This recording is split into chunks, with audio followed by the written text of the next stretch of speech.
L'attirance initiale est une étincelle, mais l'étincelle qui, si elle n'est pas alimentée, va s'éteindre rapidement, notamment sans connexion réelle avec la personne. Pourquoi tant d'hommes échouent-ils à garder cette flamme allumée sur du long terme?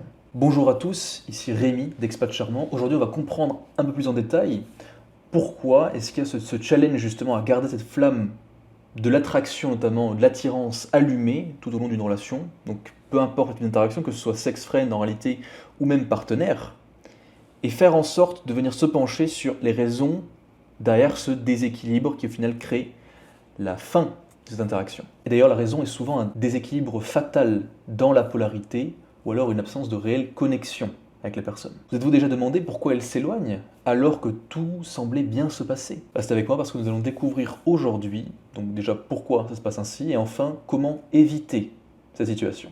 Au programme, déséquilibre de polarité, absence de connexion, stratégie pour maintenir l'attirance, expérience personnelle et enfin vérité essentielle. C'est parti. Déjà, il s'agira de définir encore une fois qu'est-ce que c'est que la polarité entre masculin et féminin ou donc l'équilibre de la polarité au sein d'une interaction entre un homme et une femme. On part du principe que l'homme va être celui avec l'énergie prédominante masculine et la femme avec l'énergie prédominante féminine, pour simplifier. Il est donc une forme de jeu de pouvoir, alors pas vraiment de pouvoir littéralement de contrôle, mais simplement une manière de procéder dans la danse rituelle qu'on va considérer comme la séduction, pour faire en sorte que les choses se passent bien.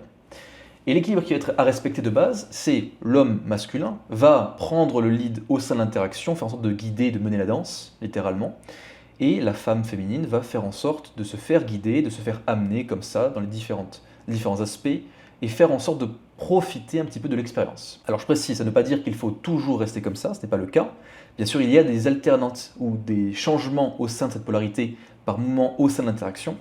Quoi qu'il en soit, il y a quand même une proportion à respecter donc pour que l'équilibre soit maintenu. La proportion de base, en tout cas naturellement, qui va venir, va être au moins de 80-20, 80% en faveur de votre énergie prédominante et 20% en faveur de votre énergie donc secondaire. Et là, on verra donc les deux extrêmes qui sont à éviter, qui nous empêcheront de tisser une réelle connexion avec la personne, ou en tout cas de faire en sorte de garder cet équilibre de polarité. D'un côté, il y a le fait d'être trop doux, trop gentil, on pourrait dire, et donc de manquer de leadership et de manière de guider. Et le deuxième extrême, c'est bien sûr trop d'agressivité, ce qui empêche de créer une réelle connexion émotionnelle. Encore une fois, si on agit un petit peu juste comme soit un primate ou alors un individu qui est en rut, qui a juste envie de pratiquer le coït, à ce moment-là, on n'ira nulle part. Et il n'y aura pas cette connexion émotionnelle qui donnera envie de continuer à interagir. Petite exception qu'on pourra mentionner par rapport à ça, il y a des individus qui effectivement se complaisent dans la promiscuité, donc pour ainsi dire qui préfèrent en fait juste avoir un acte sexuel complètement dénué de toute connexion émotionnelle je parle, simplement pour faire en sorte de répondre à leurs instincts primaires. Quoi qu'il en soit, ces individus sont des individus qui sont hautement blessés, d'accord? Ce qui veut dire que ce comportement-là n'est pas naturel, pas normal, et qu'il faudra faire en sorte de voir un petit peu où est-ce que énergétiquement ou alors en termes de blessure, on est touché, on est atteint, ce qui nous fait agir ainsi. Effectivement, une petite référence que j'aimerais placer par rapport à ça, que j'ai eu, dont j'ai eu les remarques il y a de ça quelques temps par certaines personnes que je connais, qui était que apparemment l'expérience charnelle avec une personne, homme comme femme, qui était blessée, mais hautement blessée, était bien plus plaisante, bien plus, on va dire, appréciable, grandiose presque, qu'une expérience avec quelqu'un qui avait beaucoup moins de blessures. Parce qu'effectivement, le comparatif était entre deux personnes qui étaient plus ou moins blessées, et c'était les personnes qui étaient les plus blessées qui montraient ou qui donnaient une expérience charnelle des plus plaisantes.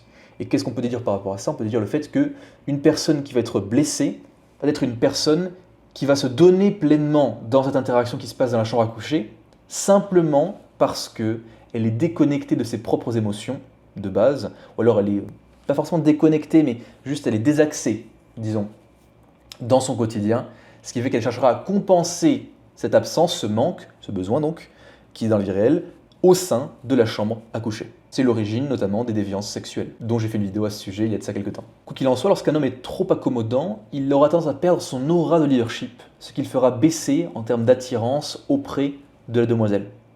Donc sur le court terme, sur le début de l'interaction notamment. A l'inverse, être trop dominant sans faire en sorte de connecter à un niveau émotionnel avec elle, fera en sorte de la faire se sentir utilisée, ce qui encore une fois n'est pas dans notre intérêt. Dans ce cas-là, on pourrait se demander, mais qu'est-ce que c'est que la connexion réelle? Parce qu'effectivement, le leadership, c'est bien, on sait ce que c'est montrer l'exemple, c'est guider, c'est faire en sorte de prendre les décisions, tout en laissant un petit peu ce qu'on pourrait considérer un semblant de choix, pour faire en sorte de quand même donner la possibilité à la demoiselle de décider plus ou moins certaines choses, encore une fois des choses légères. Qu'en est-il donc de la connexion? Il y a une différence à noter qui est entre la connexion superficielle d'un côté et la connexion de niveau profond.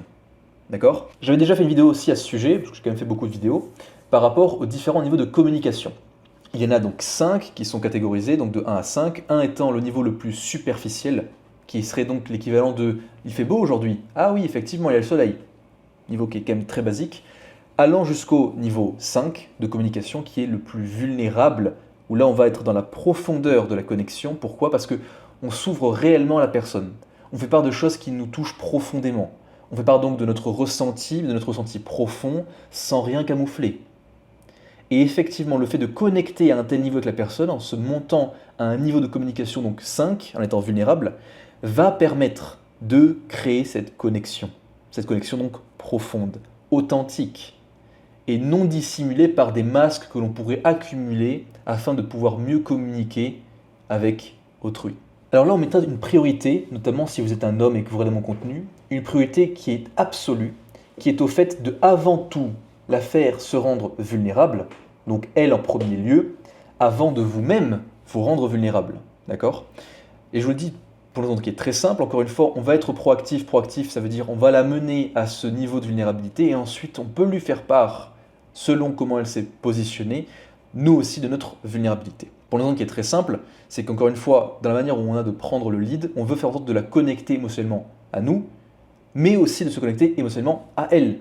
Et la priorité, c'est effectivement de rentrer, on pourrait dire, en elle, sans mauvais jeu de mots, encore une fois, pour faire en sorte de vraiment sentir cette manière qu'elle a de nous exprimer un petit peu son expérience passée, son ressenti, parce que généralement, ça va porter à des choses qui sont assez sensibles émotionnellement, donc de son passé. Quoi qu'il en soit, après ça, la démarche sera bien sûr d'être authentique et de se montrer vulnérable nous aussi, d'une manière ou d'une autre, et c'est pour ça qu'il est vraiment important que de guérir ses blessures pour pouvoir se montrer vulnérable sans que ça nous affecte profondément. Maintenant, comment savoir qu'il manque une connexion dans l'interaction et faire en sorte de comprendre en avance que la demoiselle va, tôt ou tard, s'éloigner, se distancer émotionnellement de nous. Effectivement, on peut voir qu'elle répond de moins en moins à nos messages, on peut voir que dans la manière qu'on a de communiquer avec elle, elle nous regarde de moins en moins dans les yeux, qu'elle est plus distante, qu'elle est dans son siège reculé, si on est en personne.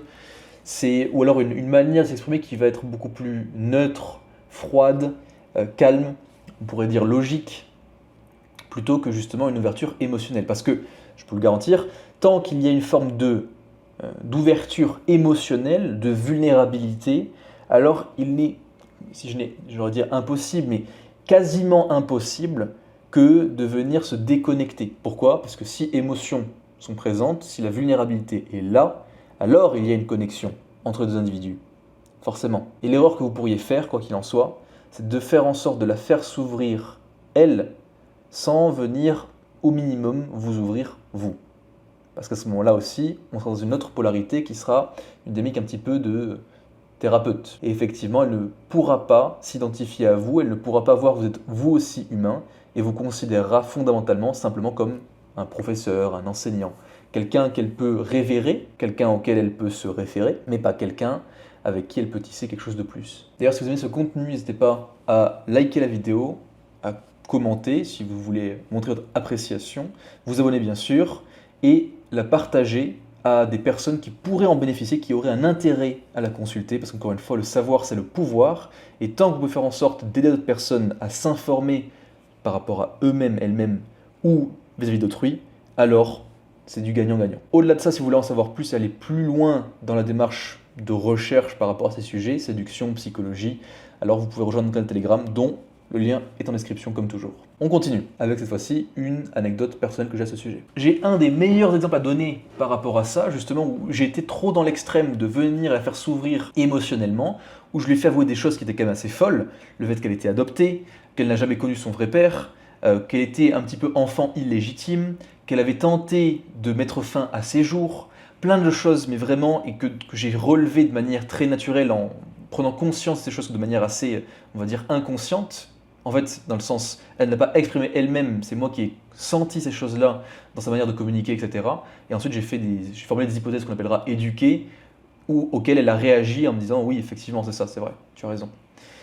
Sauf que je l'ai vraiment dans une démarche qui était tellement analytique et mettre en lumière ses comportements X, Y, Z, que je me suis complètement déconnecté, on pourrait dire, d'elle, là où je cherchais à la faire se connecter.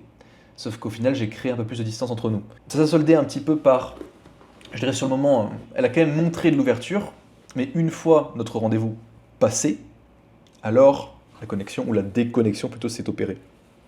Et là, relativement naturellement, on devait se revoir une autre fois, une seconde fois, quelques jours après, parce qu'elle devait partir en voyage. Au final, ça ne s'est pas fait, elle n'a pas vraiment répondu, et derrière ça, c'était bon, bah, laisse tomber. Donc c'est là qu'on peut comprendre effectivement à quel point il est important de créer cet équilibre et de bien se connecter à notre ressenti, en fait savoir quel est l'équilibre qui va le plus prévaloir, plus de leadership, parce que là effectivement dans ma manière que j'avais d'approcher la chose, j'étais empli de leadership, vraiment, j'étais plein de leadership et je menais la danse complètement. Ou alors faire en sorte d'être un peu plus doux, un peu plus modéré et de montrer plus de, je dirais, de calme, de douceur encore une fois. Un peu d'énergie féminine, littéralement. Donc là, j'ai, on pourrait dire, mal ressenti ou mal calculé l'équilibre que je devais avoir. Mais c'est pas une question d'analyse en fait, c'est juste, je l'ai mal fait, je n'étais pas vraiment connecté à la situation. Parce qu'il y avait aussi des circonstances un peu particulières.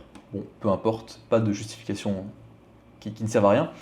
Mais donc ça m'a servi de leçon, au moins sur le fait de ne pas chercher à aller trop fort d'un côté ou de l'autre. Sauf si bien sûr, vous sentez que c'est nécessaire sur le moment. Et pour ça, encore une fois, il faut se connecter. Et un des plus grands mythes courants que j'aimerais débunker maintenant, c'est il suffit d'être physiquement attirant pour faire en sorte de garder la relation, la connexion avec une femme. C'est absolument et complètement faux. C'est pertinent, effectivement, ça aide bien sûr dans le cadre de l'interaction au tout début, donc dans la phase qu'on pourrait appeler d'attraction, d'attirance. Mais au-delà de ça, c'est pas parce qu'on est physiquement attirant qu'on va réussir à garder la personne. Non. Parce qu'il y a plein d'autres choses qui sont prises en considération, effectivement. Et s'il n'y a pas de réelle connexion émotionnelle et un équilibre dans la polarité, ça ne servira à rien. Ça n'amènera nulle part. Et il y aura de plus en plus de tendances, en tout cas, à des manques de respect, beaucoup plus tendance à justement un éloignement, une distanciation émotionnelle.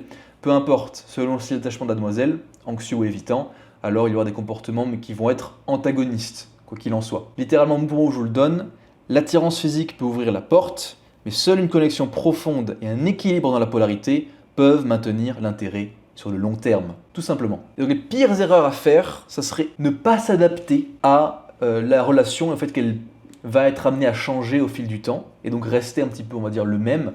Là où les gens changent, il faut s'adapter quand même aux circonstances qui peuvent différer, de jour en jour, semaine en semaine, mois en mois. Et deuxième aspect, c'est bien sûr ignorer les besoins émotionnels que l'un ou l'autre peuvent avoir, ses propres besoins émotionnels ou alors les besoins émotionnels de l'autre personne, ça dépend encore une fois de votre style d'attachement, et faire en sorte de se baser uniquement sur une forme de performance physique. Encore une fois, si vous pensez ça, c'est tout faux. Et ça ne vous mènera que à votre perte. Par rapport à ça, comment faire en sorte de bien s'y tenir? Il s'agira de montrer à la fois qu'on est fort, qu'on est capable de prendre des décisions pour sa propre vie et pour l'ensemble de la relation, donc pour elle et pour nous, mais à la fois se montrer vulnérable, montrer encore une fois qu'on est humain, très important. Parfois, et donc tantôt, être dominant et prendre le leadership, même s'il le faut de manière physique, et tantôt être à l'écoute et se montrer doux et calme. Tout est une question, encore une fois, de polarité et d'équilibre. Et pour ça, il n'y a pas d'équilibre miracle, même si, encore une fois, globalement, on pourrait se dire qu'un 80-20 entre notre énergie prédominante et notre énergie secondaire est quand même relativement de mise. Mais au-delà de ça, ça va vraiment être du cas par cas. Donc il s'agira pour vous de vraiment vous connecter à la personne, au moment, aussi à la situation, le contexte qui doit s'y prêter, pour savoir de quelle manière agir. Et si vous vous demandez comment vous connecter à la situation, pour ça il s'agira d'être en pleine conscience, c'est-à-dire éviter d'avoir 50 choses dans la tête, d'avoir quelque chose comme une machine à laver qui passe en arrière-plan, d'être sur votre téléphone, etc. C'est d'être pleinement présent et d'être vraiment avec la personne pour ce qu'on appellera donc des moments de qualité, bien sûr, forcément. C'est un des langages de l'amour d'ailleurs, quality time, qui vous permettra donc de vraiment ressentir ces choses-là et savoir, en fait, intuitivement, c'est vraiment intuitif, mais savoir comment agir. Quoi qu'il en soit, vous avez compris maintenant l'importance de garder cet équilibre.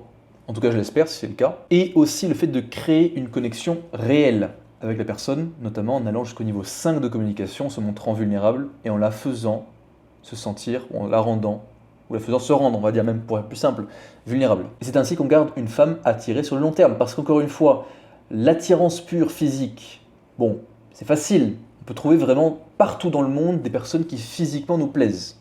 Vous voyez ?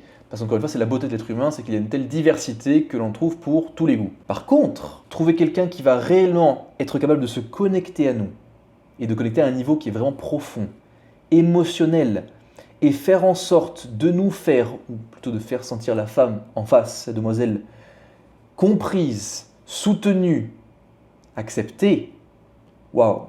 Là, on réduit il y a, on va dire, ne serait-ce qu'une vingtaine, une dizaine de pourcents de la population mondiale qui va être attirante à nos yeux, à 0,0001% des individus qui vont pouvoir atteindre ça. Parce qu'encore une fois, la majorité des gens sont trop axés sur eux-mêmes plutôt que sur l'autre personne avec laquelle ils interagissent. Donc si vous basez là-dessus, déjà, vous aurez gagné, on va dire 80% du jeu, si jeu il y a bien sûr. Au-delà de ça, 2 questions pour vous. Pensez-vous que l'attirance à long terme repose plus sur la connexion émotionnelle ou sur l'équilibre de la polarité, si vous devez choisir entre l'un et l'autre? Deuxième chose aussi, bien sûr, c'est à l'heure actuelle, comment gérez-vous ces aspects dans vos propres relations, si vous les gérez? Dites-le moi en commentaire, je me ferai un plaisir de lire tout ça, comme d'habitude. Et quoi qu'il en soit, c'était Rémi, bon courage.